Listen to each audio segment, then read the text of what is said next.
Okay. It's recording.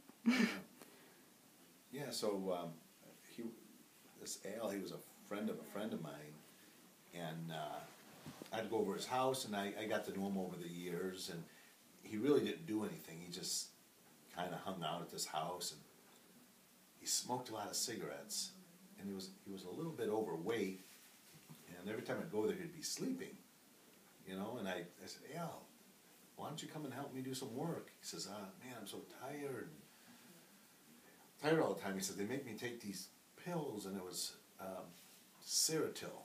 I think that's what he was on. Seroquel? Well, maybe I'm saying it wrong. Serotil is what I thought it was, but so it could have been Seroquel. Seroquel is used for schizophrenia. Oh, is that right? Okay, so yeah. It was I'm talking 20 years ago. But anyhow... He probably took it like 4 times a day at 20 milligrams. And I hate to say this, but I kept saying, well, you're taking too many of those pills. Cut back on it. He said the pills make me tired all the time. Yeah. And it makes me, and I smoke. I drink a lot of coffee. He was always drinking coffee and smoking cigarettes. So I talked him into slowing down on these pills, so he cut it in half, a little at a time. He lost a lot of weight, and he went out and started helping me work. Yeah, but he probably heard voices. Let me tell you. Well, let me tell you. So we would stop at these restaurants, and I should have never told him to stop taking his medicine, because this was over a long period of time. I mean, he lost a lot of weight. He was a good-looking guy, and girls were always flirting with him and stuff. And I don't think he knew how to act, around. He was really. He probably didn't know if it was real or not. Yeah. But so one day we're sitting in a restaurant, and he said, he was looking down. I said, "Yeah, what's wrong?" He says, "Those people over there are talking about me." And they weren't. I said, "Yeah, they're not talking about you. No, they keep looking over here and they're pointing and talking about me." So he's a paranoid schizophrenic. Yeah, so that happened a few times. So we'd leave, and I was always like, you're just making a big deal out of nothing. You're just, it's all in your head." But, so we'd go to work, and sometimes I'd go out and I'd see him sitting in the car, and I'm like, "What's going on?" He said, "Man, I'm having trouble. All the traffic." He said, "There's so much noise, the traffic, the cars going by, and, oh, man." And I realized, he needed that medicine, because he was just, he was starting to hear voices.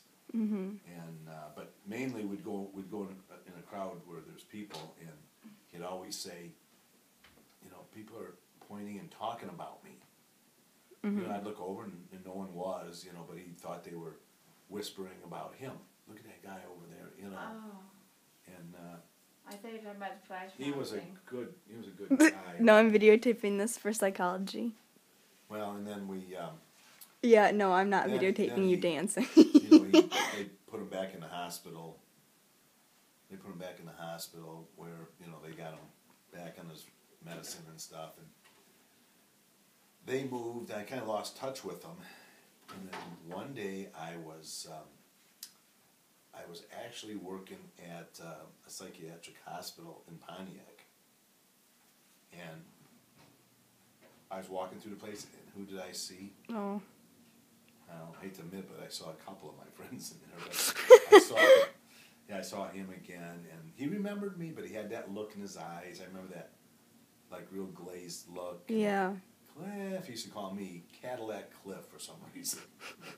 Cadillac Cliff, how you doing? And he gained his weight back, because, Mm-hmm. he had nothing to do but sit and drink coffee and eat. Well, the medication probably makes you, not only hungry, but... And he told me, he said, it makes him tired. He said, "I want to sleep all day. I don't have any energy." And seriously, when I got him cut back a little bit, maybe he shouldn't have been cut that low. I mean, he got to a point where he wasn't taking it at all, I think. Good job, Dad. Oh, he got real thin, yeah, but he definitely needed it. Definitely needed it, because he was...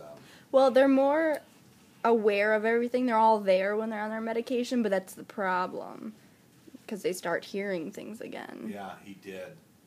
And it was really odd, because he would be saying, "Oh, man," he said, "I can't stand it." He said, "All the traffic, I hear all the cars going by."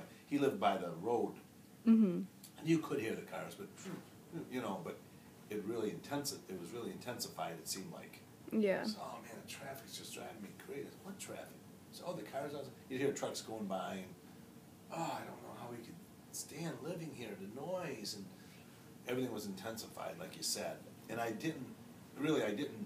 was pretty young then, and I didn't really put two and two together. I kept thinking, oh, what a weirdo, you know.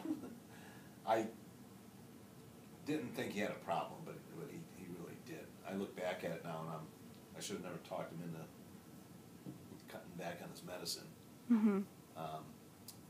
Once he did, he did better. He could go outside and he could work, and you know he had too much of it, I think, because he couldn't hardly walk. He was just overweight. I think they just he didn't have real good insurance. I think you'd see the doctor once or twice a month and for 10 minutes, and they'd say, "Here, stay on this." And I think they should have stabilized it a little bit, not giving him so much. Mm-hmm. But anyhow, that's Remember my 2 cents yesterday worth. we were